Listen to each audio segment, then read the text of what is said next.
inspired by real-life events. Narrator Ethan Cross woke up at 3:41 a.m.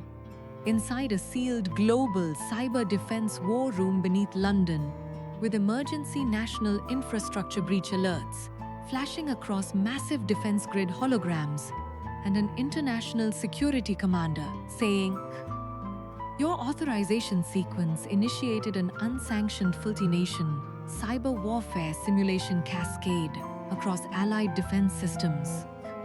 And in that instant, his entire world collapsed, because just hours earlier, he was a senior cyber defense engineer working for a multinational digital security alliance responsible for protecting government networks, military communication systems, and critical infrastructure from coordinated cyber threats. And now he was being treated as the central cause of a classified global security escalation that nearly triggered synchronized defensive retaliation systems across multiple countries. And the first shock wasn't fear. It was disbelief so intense, it felt like war itself had been digitally reassigned to his identity. Because Ethan's entire career was built on preventing cyber warfare escalation, stabilizing defense networks, and ensuring global security systems remained under human oversight. But now, those same systems were defining him as the operator who initiated a cascading global cyber defense override he had no memory of activating. And within hours, his security clearance was suspended, his biometric encryption keys frozen under international cyber law, his access to defense networks revoked, and internal war simulation telemetry logs labeled him as primary anomaly in distributed global cyber's escalation event. And Ethan sat in the interrogation chamber, replaying his last operational cycle, remembering firewall integrity checks, intrusion simulation drills, defense network synchronization audits, and then a gap, an unexplained missing execution window between 12:08 a.m. and 1:52 a.m., where global cyber defense systems showed his authentication profile, issuing high-level warfare simulation commands across multiple sovereign military networks simultaneously. But he had no memory of initiating any of those actions, and when investigators showed him synchronized cyber telemetry, displaying autonomous threat response activations, emergency counterstrike readiness escalations, and global defense system alignment shifts unfolding under his credentials across NATO-linked and independent security infrastructures, Ethan immediately said, "That's not me. I never activated those systems." But the lead international security commander replied coldly, "The network has already verified complete execution integrity across all defense layers." And that sentence shattered his understanding, because it meant identity inside global cyber defense systems was no longer about intention or human control. It was about validated execution consensus across autonomous war infrastructure capable of triggering real-world conflict. And by sunrise, he was released under continuous international surveillance, while global cyber intelligence networks had already internally classified him as a high-risk geopolitical destabilization vector. And outside the facility, Ethan stood beneath the cold London dawn, watching surveillance drones move silently across the skyline, while invisible defense networks monitored global threat levels in real time without human awareness. And that night, he received a message through an encrypted military relay saying, "If you want to understand the simulation cascade, come to Sublevel Vault, Black Ice, beneath the abandoned Defense Intelligence Hub. No devices." And despite knowing it could permanently erase whatever remained of his life, he went. Because when a system defines you as the trigger of global conflict escalation, truth becomes more important than survival. And deep beneath the abandoned hub, he met Commander Celine Ward, a former cyber warfare systems architect who specialized in global threat modeling and defense anomaly reconstruction. And she didn't soften the reality. She immediately showed him reconstructed warfare simulation pathways and said, "Your identity wasn't physically present inside the cyber defense execution layer. It was replicated through a live authentication relay embedded inside the global military network." And Ethan instantly said, "Then I can prove I didn't do it." But Silesia replied, "You're still thinking like someone inside human command accountability systems, not like someone inside autonomous defense infrastructures where execution itself becomes accepted reality. Once war simulations converge across networks." And she explained that the incident wasn't a single rogue command, but a coordinated manipulation of global defense systems, where authentication signatures could be mirrored into distributed military frameworks, allowing large-scale simulated warfare cascades to propagate under legitimate operator identities while erasing conflicting tactical logs across redundant defense layers.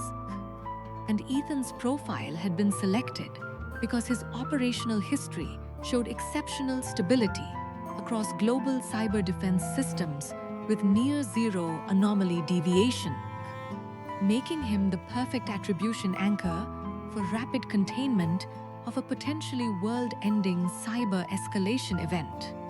And suddenly, the case wasn't just about a system breach. It was about identity replication inside infrastructure, capable of simulating and potentially triggering real war scenarios in real time.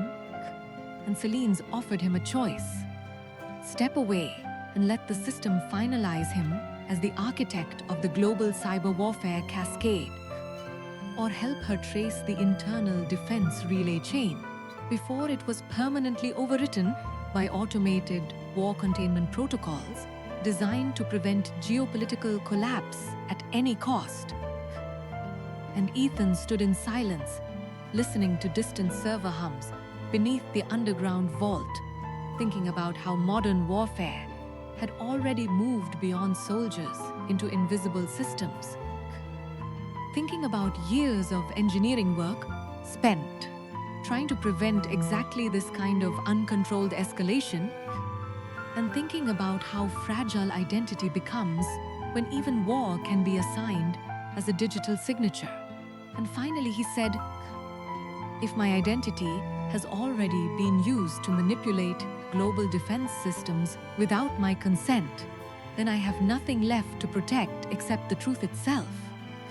And that decision pulled him into a hidden layer of global cyber warfare infrastructure where nothing remains stable, because every simulation log they analyzed was actively recalculating itself in real time. Every threat trace they followed kept shifting, as if the entire defense network itself was adapting to their investigation. And soon they discovered the breach wasn't foreign cyber warfare, but internal privilege abuse involving a senior defense architecture strategist who had been cross-autonomous war simulations, a race to conceal unauthorized predictive conflict modeling experiments hidden inside global defense optimization programs. And Ethan's identity had been selected as the central attribution anchor because it aligned perfectly with automated cyber incident resolution systems designed for rapid containment of politically catastrophic warfare anomalies. And one night, while analyzing live global defense telemetry streams from an isolated offline command node, Ethan saw something that completely shattered his understanding.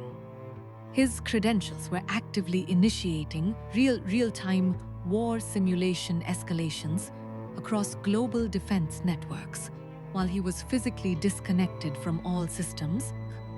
And Celine immediately said, "They're continuously simulating your identity inside the defense layer to preserve the operational narrative."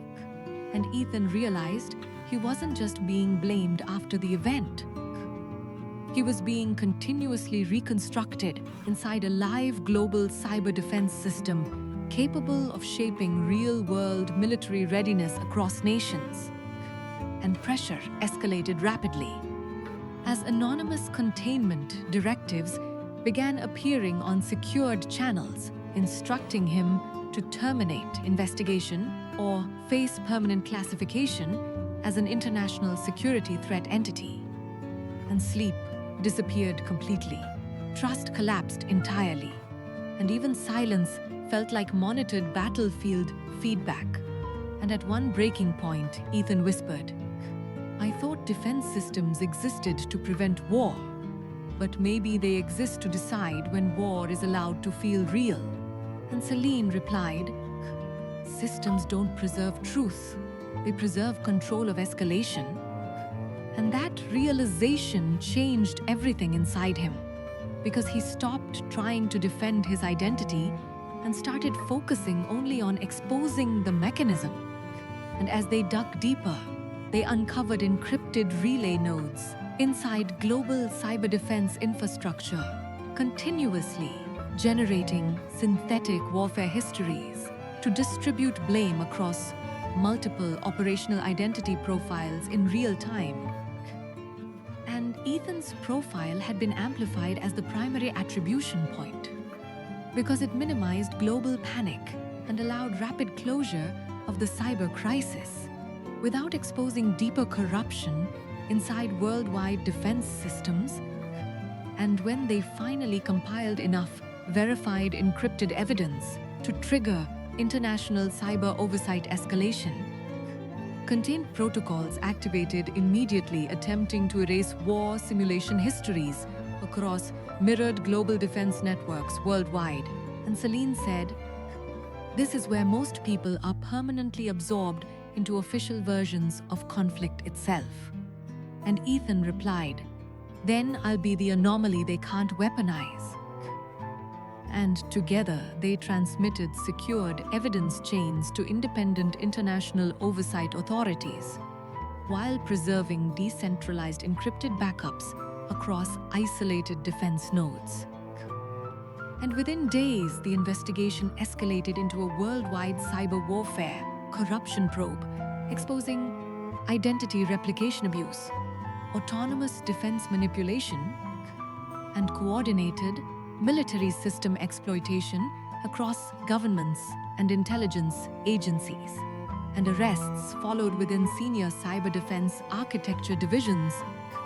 And when it was over, Ethan stood alone beneath the cold London sky, watching silent surveillance systems continue operating as if nothing had ever happened, realizing that the most dangerous truth about advanced systems is not that they fail, but that they can assign failure to a single identity and make it appear globally undeniable. And a week later, when he met Celine for the last time beneath the dim glow of dormant defense cores, she asked him, "What did this change in you?"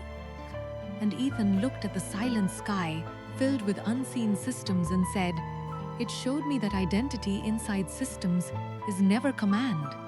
It is assigned control." And she asked, "And what did you gain?" And after a long silence, he replied, "The understanding that truth doesn't survive inside controlled defense systems. It survives only in the people who refuse to accept a version of themselves generated to preserve the stability of power itself." And as he walked away alone into the cold night beneath a world still silently governed by invisible defense systems, he finally understood the deepest reality of his journey, that sometimes life doesn't destroy you directly. It quietly assigns you the collapse